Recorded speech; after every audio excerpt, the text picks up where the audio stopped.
മത്തി നെല്ലിക്കിട്ട് വെക്കാൻ വേണ്ടിയിട്ട് കുറച്ച് ചെറിയുള്ളി കുറച്ച് കൂടിയാലും കുഴപ്പമില്ല.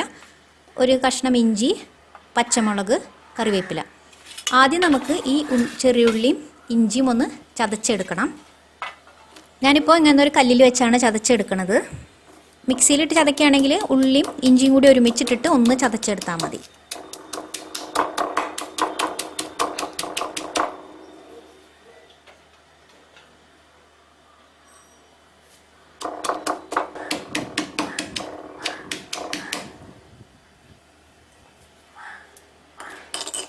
ഇതേപോലെ ഇഞ്ചി ഉള്ളിയൊക്കെ ഒന്ന് ചതച്ചെടുത്താൽ മതി. ഇനി നമുക്ക് ചതച്ച് വെച്ച ഇഞ്ചിയും ഉള്ളിയൊക്കെ ചട്ടിയിലേക്ക് ഇട്ട് കൊടുക്കാം.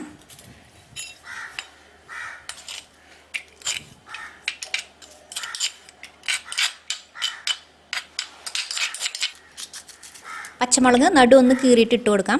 പച്ചമുളക് 1 or 2 വേണമെങ്കിൽ ചേർത്ത് കൊടുക്കാം. കുറച്ച് കറിവേപ്പില. ഞാനിതിലേക്ക് ഒരു 8 നെല്ലിക്ക ചേർത്ത് കൊടുക്കുന്നുണ്ട്. ഒരു മീഡിയം സൈസ് നെല്ലിക്ക. അപ്പോൾ പുളി നന്നായിട്ട് ഇഷ്ടമാണെങ്കിൽ നമുക്കൊരു 10 നെല്ലിക്ക വരെ ചേർക്കാം. നെല്ലിക്ക ഇതുപോലെ ഒന്ന് മുറിച്ചിട്ട് ചേർത്ത് കൊടുക്കാം.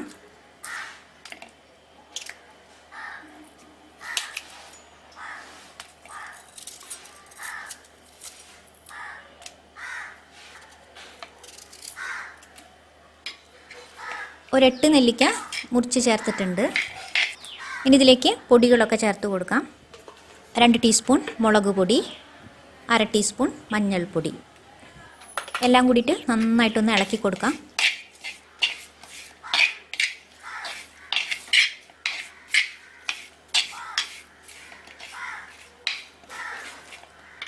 ഇനി ഇതിലേക്ക് നമുക്ക് ആവശ്യത്തിന് വെള്ളം, ഏതാണ്ട് 1 കപ്പ് വെള്ളമൊക്കെ ഒഴിച്ചിട്ട് നമുക്ക് നെല്ലിക്ക വേവിച്ചെടുക്കാം. നന്നായിട്ട് തിള വന്നതിന് ശേഷം നമുക്ക് മൂടി വെച്ചിട്ട് നെല്ലിക്ക വേവിച്ചെടുക്കാം. 5 മിനിറ്റൊക്കെ മതി നെല്ലിക്ക വേവാൻ. ഇപ്പോൾ ഒരു 5 മിനിറ്റ് ആയിട്ടുണ്ട്. നെല്ലിക്ക വെന്തോ നോക്കാം. വെള്ളമൊക്കെ വറ്റി നെല്ലിക്ക നന്നായിട്ട് വെന്ത് വന്നിട്ടുണ്ട്.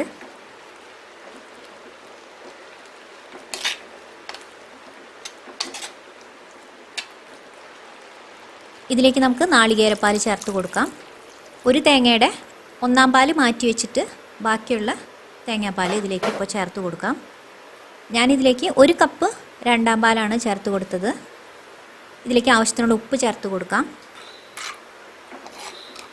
ഇനി ഇത് നന്നായിട്ടൊന്ന് തിളയ്ക്കണം. നന്നായിട്ട് തിള വന്നതിന് ശേഷം നമുക്കിതിലേക്ക് മീൻ ചേർത്ത് കൊടുക്കാം. മത്തി നന്നായിട്ട് കഴുകിയിട്ട് കുറച്ച് മഞ്ഞൾപ്പൊടി ഒന്ന് പരട്ടി വെച്ചതാണ്.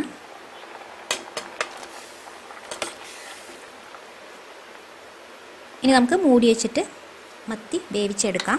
ഒരുപാട് സമയമൊന്നും വേണ്ട, പെട്ടെന്ന് തന്നെ വെന്ത് കിട്ടും. മത്തിയൊക്കെ ഒന്ന് തിളയ്ക്കുമ്പോഴേക്കും വേവെന്നാണ് പറയുക. എന്നാലും ഒരു 2-3 മിനിറ്റൊക്കെ നേരം ഒന്ന് വയ്ക്കാം. ഇപ്പോൾ നന്നായിട്ട് വെന്ത് വന്നിട്ടുണ്ട്. ഇനി ഇതിലേക്ക് നമുക്ക് നാളികേരത്തിൻ്റെ 1/4 പാൽ ചേർത്ത് കൊടുക്കാം. 1/4 പാൽ ചേർത്ത് കൊടുത്താൽ കഴിഞ്ഞാൽ പിന്നെ ഒരുപാട് നേരം തിളയ്ക്കേണ്ട ആവശ്യമില്ല. ഒന്ന് തിള വന്നതിന് ശേഷം നമുക്ക് തീ ഓഫ് ചെയ്യാം.